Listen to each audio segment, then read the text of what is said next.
बिस्मिल्लाहिर्रहमानिर्रहीम, अस्सलाम वालेकुम। मैं हूं मोहम्मद जुनैद हलीम। नाज़रीन, उम्मीद है आप सब खैरियत से होंगे। नाज़रीन, डोनाल्ड ट्रंप हमेशा की तरह अपने मुनफरिद अंदाज़े बयान की वजह से हेडलाइंस बनाते हैं और इस बार उन्होंने जो इंटरव्यू दिया है हालिया, उसमें उन्होंने तज़किरा किया है कि शायद पाकिस्तान ने कोई नया एटमी तजुर्बा किया है, क्योंकि कुछ शकूक शुबात पाए जाते हैं। उन्होंने हवाला दिया शिमाली कोरिया का, उन्होंने हवाला दिया रूस का और साथ में उन्होंने पाकिस्तान का तज़किरा भी कर दिया है। तो अब ये बहस छिड़ चुकी है कि क्या कहना चाह रहे थे वो और असल में उनका मतलब था क्या, क्योंकि अब एक नई टेंशन क्रिएट हो चुकी है रूस के एटमी तजुर्बात के बाद। अमेरिकी सदर फौरी तौर पे अपने उस वॉर डिपार्टमेंट को ये अहकाम जारी कर चुके हैं कि भाई हमारे जो एटमी या जोहरी हथियार हैं उनको फौरी तौर पे तैयार किया जाए, क्योंकि अमेरिका कोई एटमी तजुर्बात करना चाहता है। और ये टाइमिंग बड़ी इंपॉर्टेंट थी। चाइनीज़ प्रेसिडेंट से मुलाकात से कुछ ही देर पहले इस तरह के बयान का सामने आना, उसने भी कई सवालात को जन्म दिया। लेकिन अब ये हालिया इंटरव्यू के अंदर जब पाकिस्तान का उन्होंने तज़किरा किया है तो पाकिस्तान को लेकर बहस छिड़ चुकी है कि पाकिस्तान ने ऐसा एटमी तजुर्बा कब किया है और किस नौयत का किया है।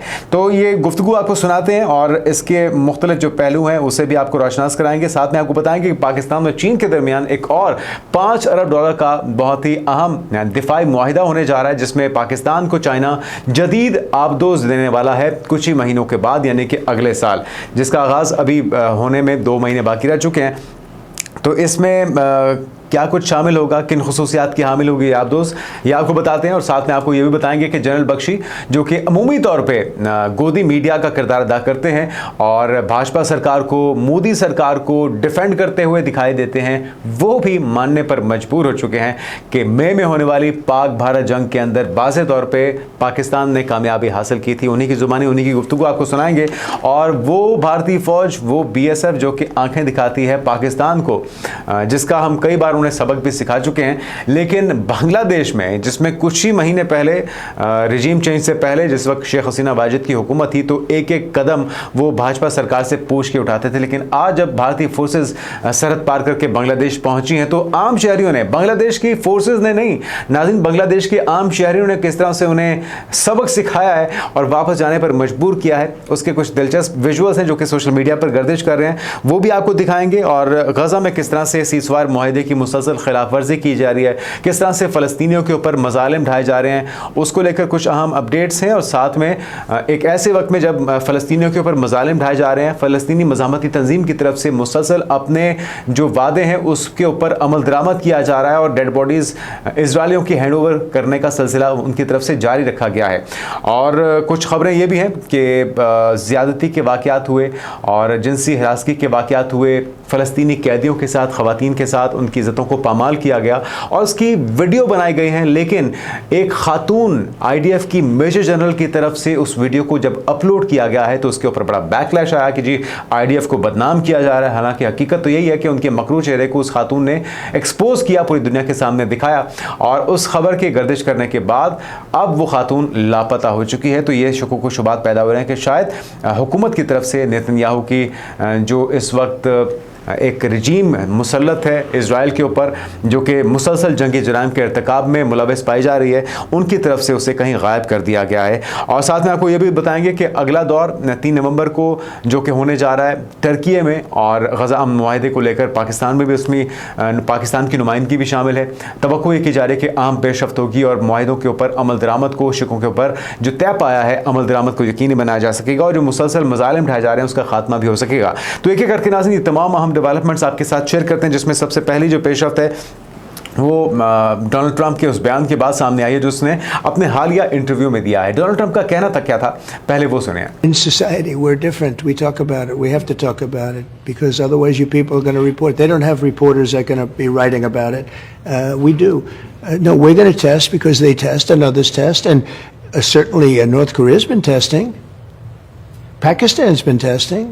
Not nuclear weapons, is my understanding. North Korea has, but not nuclear weapons. They don't weapons. go and tell you about it. And, as powerful as they are, this is a big world. You don't necessarily know where they're testing. They test way underground where people don't know exactly what's happening with the test. You feel a little bit of a vibration. They test, and we don't test. We have to test.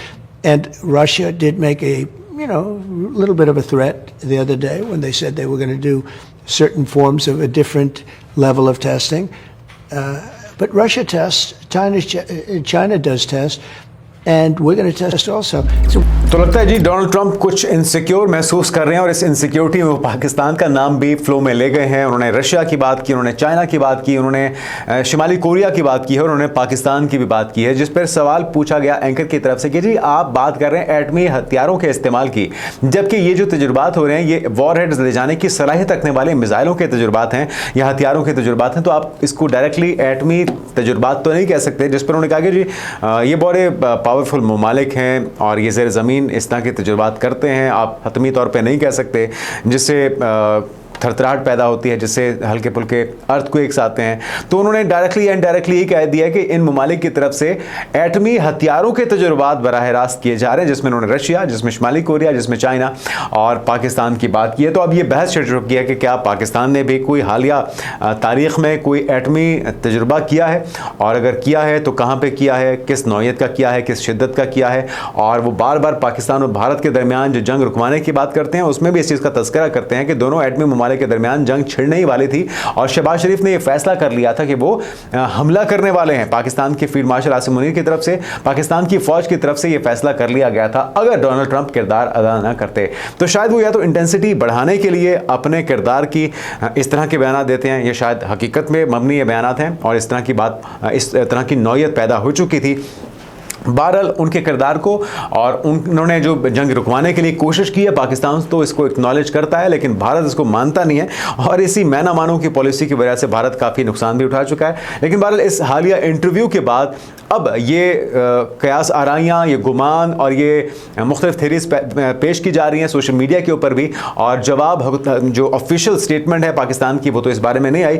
लेकिन अब ये बहरहाल भारत को सोचना होगा कि अगर कोई मिस एडवेंचर करता है तो ये ऑफिशियली पाकिस्तान की तरफ से एक बार नहीं कई बार कहा जा चुका है कि पाकिस्तान अपनी आखिरी ऑप्शन इस्तेमाल करने का हक महफूज रखता है किसी भी दरअंदाजी की सूरत में, किसी भी मिस एडवेंचर या किसी भी फॉल्स फ्लैग ऑपरेशन की सूरत में, क्योंकि पाकिस्तान के पास बहरहाल अल्हम्दुलिल्लाह ये सलाहियत मौजूद है। और जहां पे पाकिस्तान को लगेगा कि उसके अमन को, उसकी सलामती को खुदा न खास्ता कोई खतरा या नुकसान लाहक हो सकता है तो पाकिस्तान आखिरी हद तक जा सकता है। और इसका इजहार एक बार नहीं मुतअद्दिद बार अफवाज पाकिस्तान की तरफ से, रियासत पाकिस्तान की तरफ से, पाकिस्तान के वज़ीर आज़म और पाकिस्तान के आर्मी चीफ की तरफ से किया जा चुका है। तो ये मेरे ख्याल में एक तरह की वार्निंग है इस इंटरव्यू में भारत के लिए भी, क्योंकि अक्टूबर नवंबर में या इससे पहले या इससे बाद में भी हम देख रहे हैं कि मुसलसल छेड़खानियां जारी हैं, चाहे वो बिहार के इलेक्शन जीतने के लिए हों या फिर अपने अवाम को जस्टिफाई करने के लिए हों कि हमने किस तरह से पाकिस्तान के साथ जंग लड़ी है, वो कि उसका कोई भी वो सबूत पेश करने से कासिर रहते हैं।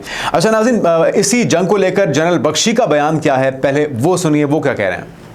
Today they say it's not enough to win the battle in the ground, in the air and on the sea. You have to win the battle of the narrative. Once the operation started, at crucial moments we tended to blank. It changes perceptions. Pakistan has tried to create a perception that it won this war. Bhangde pa rahe. Pakistan did such a slick presentation. Their Air Vice Marshal Aurangzeb, who had part of the planning process, he gave that briefing.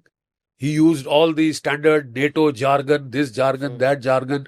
The people were very impressed. And for the first few days, it was the Pakistani narrative all over. तो general Bakshi का ये कहना था कि बयानिया जिसका मजबूत होगा वो ही जंग जीतता है, और पाकिस्तान का पहले दिन से बयानिया बड़ा मजबूत था। लेकिन इसमें थोड़ा सा मैं अपनी तरफ से ऐड ये करना चाहूँगा कि बयानिया उसका मजबूत होगा जो हक पर होगा, जो सच बोल रहा होगा, जिसको झूठ या प्लान बनाने की या फिल्म चलाने की ज़रूरत नहीं पड़ेगी, क्योंकि ये बॉलीवुड की फिल्म तो थी नहीं। पहलगाम में रचाया तो यही ड्रामा गया कि इस तरह की सिंपैथीज हासिल करके बिहार के या दीगर स्टेट्स के इलेक्शन मोदी सरकार जीत जाएगी। एक बार फिर से नफरत का कार्ड पाकिस्तान के खिलाफ इस्तेमाल किया जाएगा, जो पुरानी रिवायत है। और हमेशा से ऐसा होता है कि जब भी इलेक्शन होते हैं सरहदों के ऊपर फायरिंग, गोलाबारी शुरू हो जाती है, सीज फायर वादों की या जो एग्रीमेंट्स हैं उसकी वायलेशन शुरू हो जाती है। पानी का हथियार इस्तेमाल किया जा रहा है, पानी को पाकिस्तान के खिलाफ हथियार के तौर पर इस्तेमाल किया जा रहा है, पाकिस्तान के पानी को रोकते हुए, और वही उसी डगर पर अब अफगानिस्तान को चलाने की कोशिश की जा रही है। जो जनरल बख्शी की आधी बात तो ठीक है कि पाकिस्तान ने बयानिया जीता, लेकिन पाकिस्तान को बयानिया बनाने की जरूरत पेश नहीं है, क्योंकि ये ये सच था और पाकिस्तान ने सच बोला, जिसे दुनिया ने बाय किया और भारत को मुस्तरद किया गया है। अच्छा नाज़रीन, अब आते हैं उस अहम डील की तरफ जो कि चाइना और पाकिस्तान के दरमियान दिफाई मुआहदे के तहत हो रही है और अगले साल पाकिस्तान को अपनी जदीद तरीन आबदोज देने जा रहा है चाइना। खबर क्या है सुन लीजिए। पाक बहरिया के सदरा हैं एडमिरल नवीद अशरफ, जिन्होंने कहा है कि उम्मीद है अगले बरस तक चीन की डिजाइन करदा पहली आबदोज पाकिस्तान नेवी की फाल सर्विसेज में शामिल हो जाएगी। बरतानवी खबरसां इदारे रॉयटर्स के मुताबिक बीजिंग के इस इकदाम से इलाकाई हरीफ इंडिया का मुकाबला करने की कोशिशों को मजीद तकवीत मिलेगी। और एडमिरल नवीद अशरफ ने ग्लोबल टाइम्स को इंटरव्यू दिया और साथ ही उन्होंने बताया है कि चीन से 8 हैंगर क्लास आबदोजें 2028 तक हासिल की जाएंगी और इस मुआहदे पर अमल दरामद आहिस्ता आहिस्ता आगे बढ़ना शुरू हो गया है। उनका मजीद कहना था कि आबदोजों की बदौलत पाकिस्तान की शुमाली बहरा अरब और बहर हिंद में गश्त की सलाहियत में भी मजीद इजाफा होगा। पाकिस्तान पहले ही चीन के वस्ती सूबे बोही के अंदर एक शिपयार्ड में 3 आबदोज की तैयारी का काम का आगाज कर चुका है और दूसरी जानब इंडिया इस वक्त मकामी तौर पर तैयार की गई 3 जोहरी आबदोजें इस्तेमाल कर रहा है, जबकि इनके अलावा डीजल इलेक्ट्रिक अटैक आबदोजों की 3 अकसाम फ्रांस, जर्मनी और रूस से ली गई हैं या उनकी मदद से तैयार की गई हैं।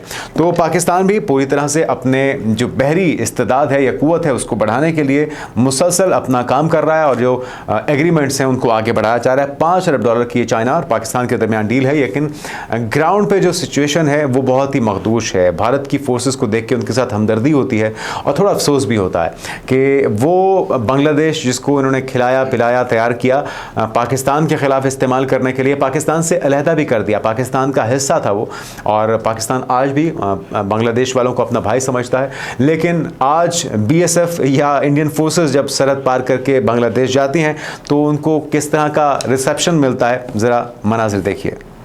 बीजेपी आपका बाप है, आपका बाप है। জীবনে বিজেপি বিজেপি অন্যায় করছে না, কাজ দিয়ে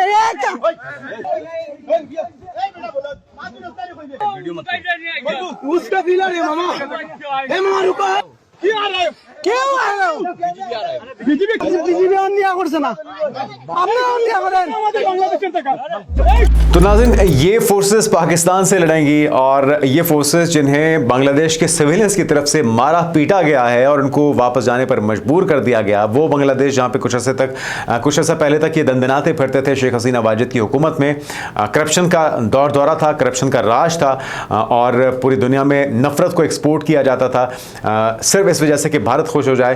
आज वहाँ पे क्या सलूक हो रहा है BSF के साथ, इंडियन फोर्सेस के साथ आपने अपनी आंखों से देख लिया है और यही अंजाम होगा जो आप नफरत की बीज बोते हैं, एक दिन आपको उसका फल खाना पड़ता है और आज भाजपा सरकार को वही अपना बोया हुआ बीज खाना पड़ रहा है। आगे बढ़ते नाज़रीन, इसराइल की दरअंदाजियां मुसलसल बढ़ रही हैं और नेतन्याहू से आप यही तवक्को कर सकते थे कि उसने वादों पर पासदारी तो दूर, जो हम देख रहे हैं कि फ़लस्तीनी मज़ामती तंजीम है वो मुसलसल अपने वादों का पास रख रही है, उसकी लाज रख रही है। डेड बॉडीज हैंड ओवर की जा रही हैं इसराइलियों की और दूसरी तरफ उनके ऊपर मजालिम ढाए जा रहे हैं। खबर क्या है, इसराइली फौज की जानिब से गजा में सीज़ फायर मुआहदे की संगीन खिलाफ वर्जियां हुई हैं। ताज़ा कार्रवाइयों में काबिज फौज ने एक रोज़ में मजीद 3 फ़लस्तीनियों को शहीद भी कर दिया है और मुख्तलिफ इलाकों में फ़लस्तीनियों को निशाना बनाया गया, जिसमें 236 फ़लस्तीनी शहीद और 600 ज़ख्मी हुए हैं। जबकि गजा सिविल डिफेंस एजेंसी ने बताया है कि मगरबी किनारे में इसराइली फौज के हमलों के बायस तबाहशुदा इमारत के मलबे से मजीद 2 फ़लस्तीनियों की लाशें भी मिली हैं और ये सारे वाक़यात सीज़ फायर मुआहदे के बाद हो रहे हैं। जो पहले शहादतें हो चुकी वो तो अपनी जगह मौजूद हैं। साथ में नाज़रीन, घर घर तलाशी के दौरान बच्चों समेत 21 फ़लस्तीनियों को गिरफ्तार भी किया गया है और इसराइली फ़ौज की जानिब से लबनान जंगबंदी मुआहदे के खिलाफ वर्जी भी जारी है। सिहोनी फ़ौज ने जनूबी लबनान में कार पर ड्रोन हमला किया, जिसके नतीजे में 4 अफराद वहाँ पर भी शहीद हो गए। तो ये शर्म से डूब मरने का मकाम है सिहोनी फोर्सेस के लिए, उनके काबजीन के लिए, उन सेटलर्स के लिए जो मासूम फ़लस्तीनियों के घरों पर काबिज़ होते हैं, उनकी ज़मीनों पर, उनकी फसलों पर काबिज़ होते हैं और फिर उनके सरों पर दंदनाते हैं और उनको प्रोटेक्शन देने के लिए, उनकी हिफाजत के लिए सियोनी फोर्सेस वहाँ पर मौजूद होती हैं। और ये मामला सिर्फ फ़लस्तीनियों तक नहीं है, कोई टूरिस्ट भी वहाँ पर आता है उसके साथ भी इसी तरह का रवैया रखा जाता है, लेकिन पूरी दुनिया तमाशा देखती है। ख़ासतौर पर अमेरिका जिस तरह के तासुब का मुजाहरा इसराइलियों के दिफा में करती है, इसकी मिसाल आपको कहीं और दिखाई नहीं देती। अच्छा, दूसरी तरफ अगर हम बात करें फ़लस्तीनी मज़ामती तंजीम के जिनके ऊपर ये इल्ज़ाम लगाते हैं कि जी वो हमें उकसाते हैं, उनका इक़दाम क्या है, उनका किरदार क्या है, वो भी सुनिए।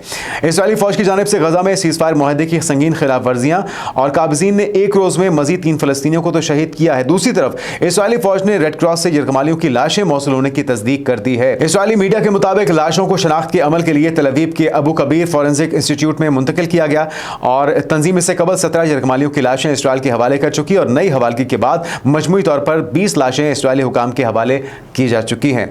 और साथ में इसराइल का दावा है कि फ़लस्तीनी तंजीम के पास अब भी 8 यरगमालियों की लाशें मौजूद हैं। तो एक तरफ मुसलसल खिलाफ वर्जियाँ और दूसरी तरफ मुसलसल पासदारी की जा रही है अपने वादों की। दुनिया देख रही है कि कौन इस मुआहिदे को तोड़ना चाहता है, कौन इसकी खिलाफ वर्जी कर रहा है और कौन इस मुआहिदे के ऊपर अमल दरामद कर रहा है। अच्छा, तुर्की में नाज़रीन गज़ा मुआहिदे का अगला दौर होना है और इसके अंदर मुख्तलिफ ममालिक के मंदूबीन होंगे। 8 ममालिक के वज़ीर ख़ारजा की शिरकत होगी। पाकिस्तान की नुमाइंदगी नायब वज़ीर आज़म और वज़ीर ख़ारजा इसहाक डार करने जा रहे हैं, जबकि इजलास जो है सऊदी अरब, कतर, अमारात, इंडोनेशिया, उर्दन, मिस्र के वज़ीर ख़ारजा भी मौजूद होंगे। और ये इजलास जंगबंदी में अमल दरामद और इंसानी इमदाद की फराहमी के हवाले से मुश्तरका हिकमत अमली तय करने के लिए मुनक्किद किया गया है। और इसके अलावा फ़ॉरेन ऑफिस ने इस बारे में कहा है कि इजलास से कबल तर्जुमान दफ्तर ख़ारजा ताहिर इंदिराबी का कहना था कि पाकिस्तान और 7 अरब इस्लामी ममालिक गज़ा अमन माहिदे की कोशिशों में शामिल हैं। उम्मीद करते हैं कि अमन माहिदे की शिकों के ऊपर अमल दरामद होगा, मिनोन उसको तस्लीम किया जाएगा और इसके ऊपर जो भी वायलेशन हो रही है उसको रोकने के लिए किरदार अदा किया जा सकेगा। जाते जाते नाज़रीन, वो मज़ालिम जो कि फ़लस्तीनियों के साथ ढाए जा रहे हैं, किस तरह से उनकी इज़्ज़तें पामाल की जाती हैं, ग्रेटर थंबर्ग और दीगर जो फ्रीडम फ्लोटेला के शुरका थे उनके साथ जो सलूक हुआ वो भी आपने देखा। लेकिन फ़लस्तीनियों के ऊपर क्या मज़ालिम ढाए जाते हैं पूरी दुनिया देखती है। एक वीडियो आई थी जिसमें हसार बनाया गया सियोनी फोर्सेस की तरफ से और वहाँ पर एक खातून के साथ, एक बच्ची के साथ जिनसी ज़्यादती की गई, उसका इस्तेसाल किया गया, उसकी इज़्ज़त को पामाल किया गया। और उस वीडियो को जब एक खातून जो कि मेजर जनरल थी IDF की, उसने पोस्ट किया है तो उसके ऊपर शोर हंगामा बरपा हुआ।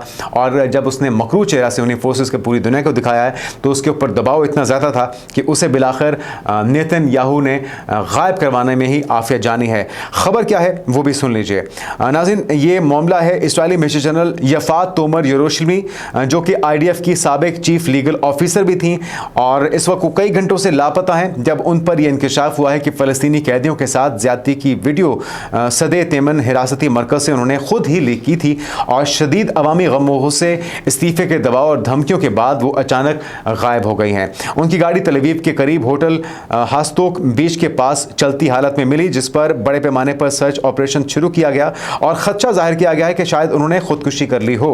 बाद में इतला मिली कि वो जिंदा और महफूज हालत में मिल गई हैं।